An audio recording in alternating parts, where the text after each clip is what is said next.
बिस्मिल्लाहिर्रहमानिर्रहीम। अस्सलाम वालेकुम नाज़रीन, इरफान हाशमी आपको प्रोग्राम दो टोक में खुशामदीद कहता हूँ और हमारे साथ मौजूद है इब्राहिम राय साहब। राय साहब अस्सलाम वालेकुम। वालेकुम सलाम। राय साहब, मैं आज कोई लंबी तमहीद नहीं बांधूंगा क्योंकि इंडियन मीडिया की ने जो खबर चलाई है हमें इसके ऊपर अपना टेक जरूर देना चाहिए और ये खबर असल में है क्या, और फिर हम बात भी करेंगे ओवरसीज पाकिस्तानियों के ये जो वोट का हक है और जो सियासी जमातें इसका खेल खेल रही हैं, ये खेल जो है क्या ओवरसीज पाकिस्तानियों को उनके हक से महरूम रखेगा। लेकिन सर, सबसे इंपॉर्टेंट ये जो खबर इस वक्त इंडियन मीडिया पे चल रही है कि खुदा न खास्ता कोई प्लान बनाया गया था, आर्मी चीफ के कत्ल का मंसूबा बनाया गया था जो नाकाम हो गया। तो सर, ये कहानी क्या है? हम ये समझ सकते हैं कि भारत इस किस्म की स्टोरीज के ऊपर खेलेगा, बकायदा फंड किया जाता है और सब चीजें मौजूद है, लेकिन असल ये बैकग्राउंडर क्या है और ये कहानी असल में है क्या? देखें हाशमी साहब, ये बड़ी पुरस्कार कहानी है और ये खबरें एक ऐसे वक्त में चलाई गईं जब एक तरफ तो भारत ने ये कोशिश की कि हाफिज़ सईद को अपने एजेंट्स के ज़रिए टारगेट करवाया जाए लाहौर में, यानी एक एडवेंचर ऐसा करवाया जाए बिल्कुल उसी तरह जिस तरह से बालाकोट में एक एडवेंचर करने की कोशिश की गई थी जो मिस एडवेंचर में बदल गया था और भारत की बड़ी सुबकी हुई थी। लेकिन उससे भारत को और नरेंद्र मोदी को ये फ़ायदा हुआ था क्योंकि वहाँ का जो मीडिया है, भारतीय मीडिया, उसको तो आपको पता है कि मोदी मीडिया या गोदी मीडिया कहते हैं। तो वो जो एक नैरेटिव बिल्ड किया कि पाकिस्तान के अंदर एक सर्जिकल स्ट्राइक किया नरेंद्र मोदी ने इलेक्शन से ज़रा पहले, तो उससे इलेक्शन में नरेंद्र मोदी को फ़ायदा हुआ और नरेंद्र मोदी दोबारा वज़ीर आज़म मुंतखब हो गए। अब ये जो एक कोशिश की गई थी हाफिज़ सईद को टारगेट करने की, तो इसका मकसद ये था कि नरेंद्र मोदी की जो इस वक्त साख बहुत बुरी तरह मुतासिर हुई है, मकबूजा कश्मीर पर जो इकदाम किए गए हैं गैर कानूनी और अंदरूनी जो इकदाम हैं भारत में नरेंद्र मोदी की हुकूमत के, उसके ऊपर भी ना सिर्फ अब मुल्क के अंदर से बहुत आवाज़ें उठ रही हैं, इंटरनेशनल मीडिया बहुत आवाज़ें उठा रहा है और आलमी कुव्वतें भी आवाज़ें उठा रही हैं। तो ये कोशिश की गई थी कि नरेंद्र मोदी की साख बचाने के लिए एक हाफिज़ सईद को टारगेट करने की कोशिश की जाए तो शायद वो मकबूलियत नरेंद्र मोदी की वापस आ सके। अब दूसरी जानिब ऐसे ही मतलब एक टाइमिंग के ऊपर एक खबर चलवाई गई इंडियन मीडिया पर और हम अपने नाजरीन को बताते हैं कि इसकी बुनियाद क्या थी, यानी असल में यह खबर किसने पहले चलाई थी और किस तरह से इंडियन मीडिया ने एक सोचे समझे मंसूबे के तहत, जो कि हुकूमती ज़राए से उन तक ये मंसूबा पहुंचाया गया था, पूरा रन डाउन पहुंचाया गया था कि इस खबर को किस तरह से प्ले अप करना है। तो वो पूरी कहानी ये है कि एक साहब हैं जो कि नाम नेहाद बने हुए हैं इंसानी हुकूक के अलमबरदार और अच्छा। ये फरार हुए हुए हैं यूके में, और इन्होंने ये दावा किया कि इनका एक हिमालय नेटवर्क है और वो नेटवर्क काम करता है, एक रेडियो नेटवर्क का उन्होंने इस नेटवर्क को नाम दिया हुआ है जो कि आज़ाद कश्मीर और मकबूजा कश्मीर में काम करता है। अब इन्होंने दावा किया कि इनके उस नेटवर्क ने कुछ ऐसी इतलात कैच की हैं और कुछ ऐसी खुफिया इतलात जो है वो कुछ सिग्नल्स ऐसे रिसीव हुए जिनके मुताबिक जनरल बाजवा ने आज़ाद कश्मीर का दौरा करना था और इस दौरे के दौरान उनके कत्ल का मंसूबा बनाया किसने? पाक फौज ने। और यह भी दावा कर दिया कि 30 इसमें जो सिपाही हैं वो गिरफ्तार हो गए और 14 ऑफिसर गिरफ्तार हो गए। और हाशमी साहब, अगर आप इस शख्स की वो वीडियो सुने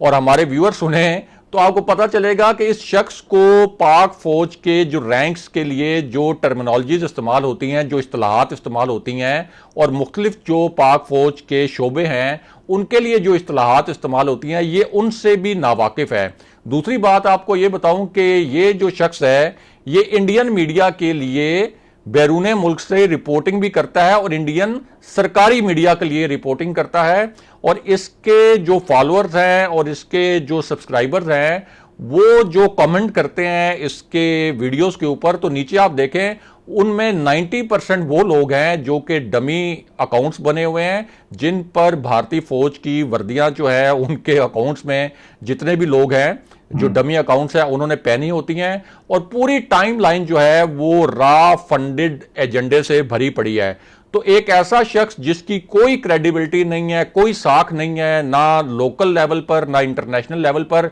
उसने एक हवा में खबर छोड़ी। किसी इंटरनेशनल मीडिया ने उस खबर को लिफ्ट नहीं किया, लेकिन जो भारत का मेन स्ट्रीम मीडिया है उसको इस तरीके से चलाता रहा कि जैसे कोई बहुत बड़ा प्लान था जनरल बाजवा को कत्ल करने का, जो उन्होंने अल्फाज इस्तेमाल किए, और वो प्लान नाकाम हो गया। और हैरत की बात यह है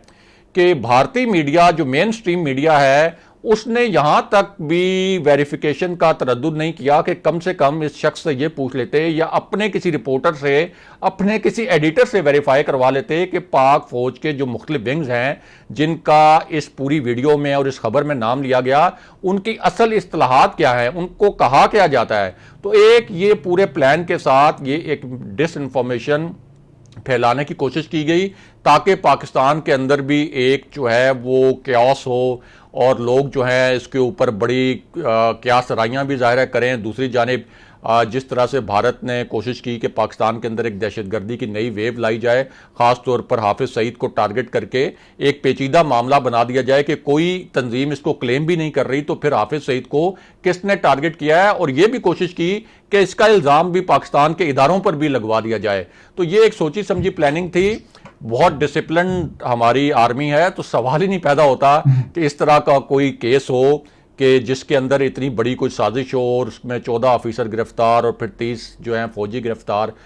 जो लोअर रैंक्स के हैं। तो ये एक टोटल एक, मैं इसके लिए अल्फाज अमूमन इस तरह के अल्फाज इस्तेमाल नहीं करता, लेकिन मैं ये कहता हूँ कि ये टोटल एक बकवास किस्म का प्रोपेगेंडा किया गया है पाक फौज के खिलाफ और पाक फौज के सिप।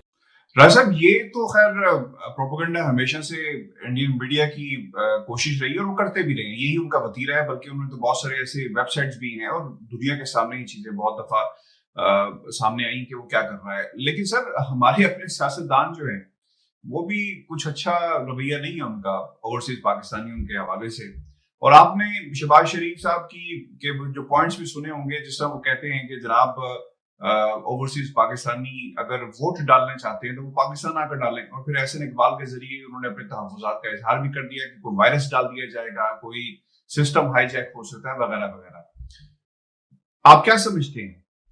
कि ओवरसीज पाकिस्तानियों को वोट का हक देने के हवाले से ये जमातें कितनी संजीदा नजर आती हैं? क्योंकि इमरान खान की हुकूमत ने सर अपना वादा पूरा किया है, नेशनल कौमी असम्बली से उसे पास करवा दिया। अब सेनेट के अंदर क्या पोजीशन होगी, इस पर भी रोशनी डालें। देखिए हाशमी साहब, शहबाज शरीफ की जो तजवीज़ है वो एक ऐसी तजवीज़ है कि ना 9 मन तेल होगा ना राधा नाचेगी। यानी वो कह ये रहे हैं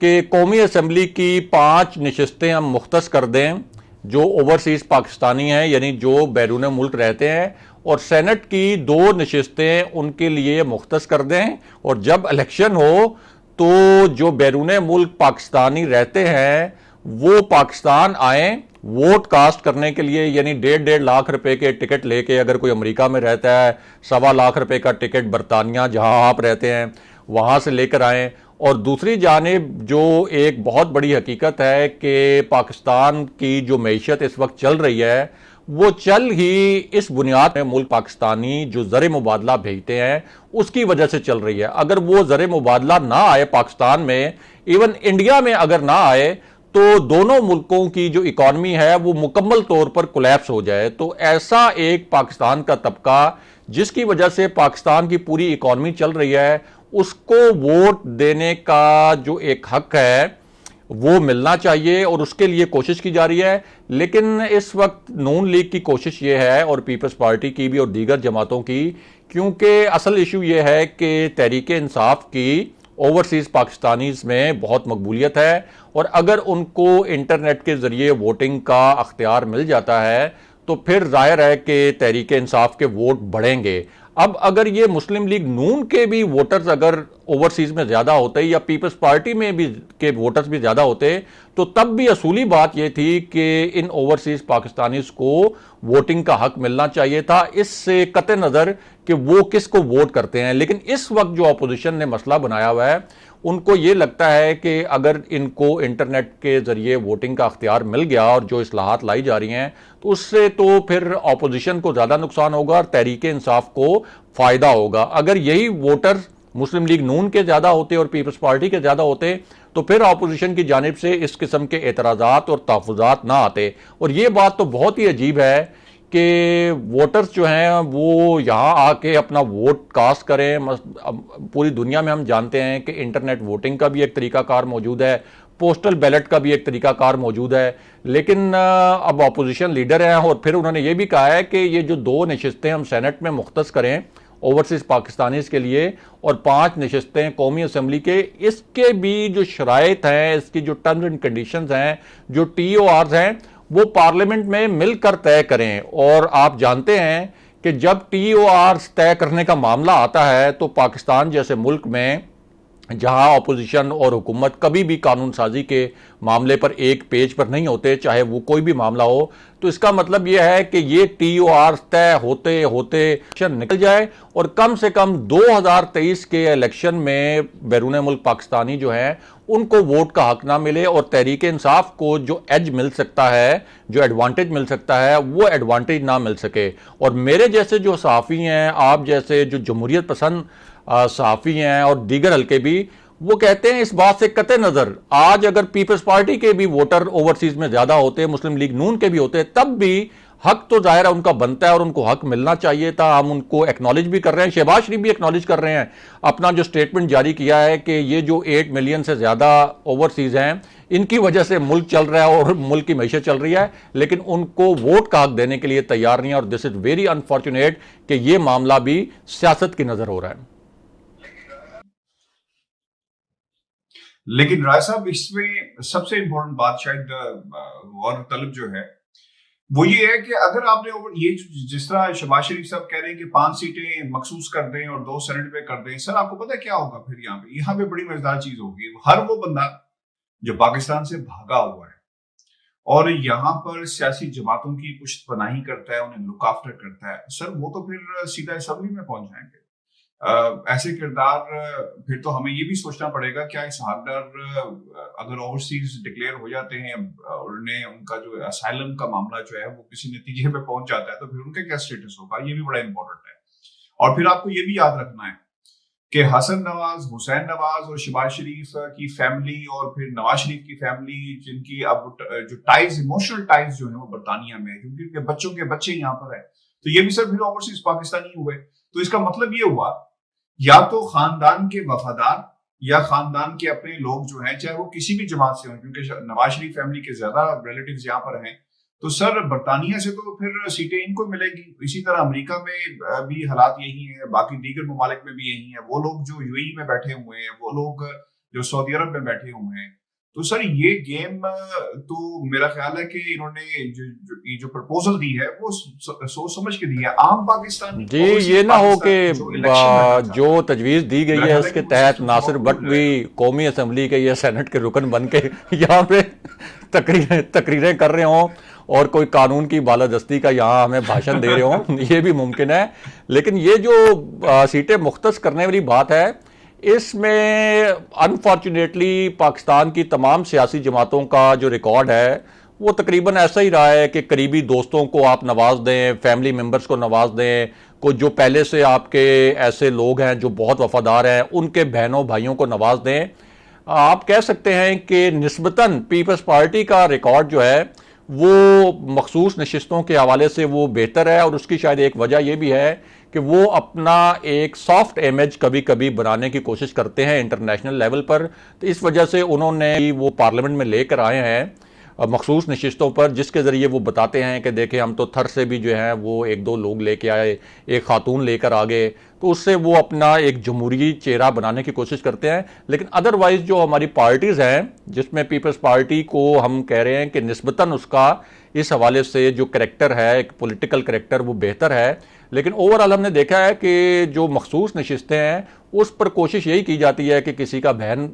भाई जो है उसको एडजस्ट करवा लिया जाए, किसी का कज़न एडजस्ट करवा लिया जाए। और वो बिल्कुल वैलिड आपका पॉइंट है कि उसमें तो यही होगा कि अपने कोई वफादार लोग जो हैं, अगर ओवरसीज़ में भी कोई वफादार हैं तो उन्हीं को वापस लाया जाए, उन्हीं को बिठाया जाए और उसका कोई जो एक हकीकी जमहूरियत के तहत ओवरसीज़ पाकिस्तानीज़ को जो पार्लियामेंट में नुमाइंदगी देने का एक फ़ैसला किया गया है, अगर इस तरह से उसको इम्प्लीमेंट किया गया तो उससे तो जमहूरियत को कोई फ़ायदा नहीं होगा, उल्टा नुकसान ही होगा। अल्लाह हाफिज। बहुत शुक्रिया राजा साहब। व्यूअर्स, ये हमारा आज का शो था। अपने कमेंट्स में जरूर भेजिएगा। मुझे और इब्राहिम राजा को इजाजत दीजिए। अल्लाह हाफिज।